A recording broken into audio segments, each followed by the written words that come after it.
Sa Tondo sa Maynila, pawang mga menor de edad ang karamihan sa mga nabiktima ng paputok. Ang ilan sa kanila nanganganib pang maputulan ng daliri. At live mula sa Tondo Medical Center sa Maynila, may express report si Mon Gualvez. Mon, sa mga oras na ito, may nagsisidatingan pa ba dyan ng mga nabiktima ng paputok?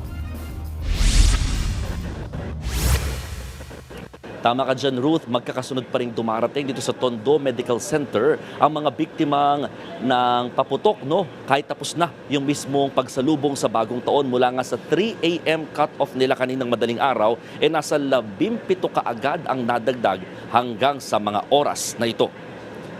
Isa na nga riyan, ang 16 anyos na lalaki mula Navotas na may benda sa kamay. Nasabugan kasi ito ng ipinagbabawal na uri ng paputok na kabase.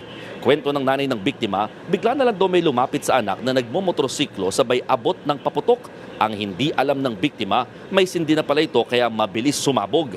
3 daliri tuloy ang pinangangambahang maputol dahil sa insidente.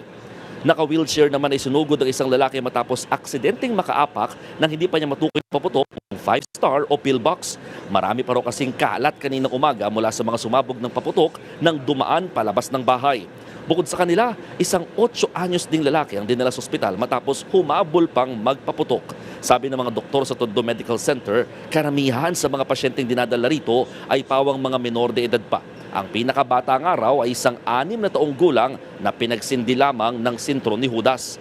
Pinipilit pa rin doon nilang isalba ang mga nasabugang bahagi ng kamay at paa, pero sadyang malaking hamon daw kapag nabiktima ng paputok ang mga pasyente. Narito ang bahagi ng pahayag ng isang doktor na nakausap natin dito sa Tondo Medical Center. Pero yung mga paputok kasi, counted sila as madumi. So yung mga sugat na yan, hindi agad sinasara. Ruth, sumatotal, umaabot na sa 73 ang kabuang bilang ng mga firecracker-related injuries na dinala. Dito pa lamang yan sa Tondo Medical Center base sa kanilang monitoring mula December 21. At posibleng madagdagan pa raw yan, knock on wood, wag naman daw sana, hanggang sa kanilang pagsasara ng monitoring this holiday season hanggang January 5. Balik sa iyo, Ruth.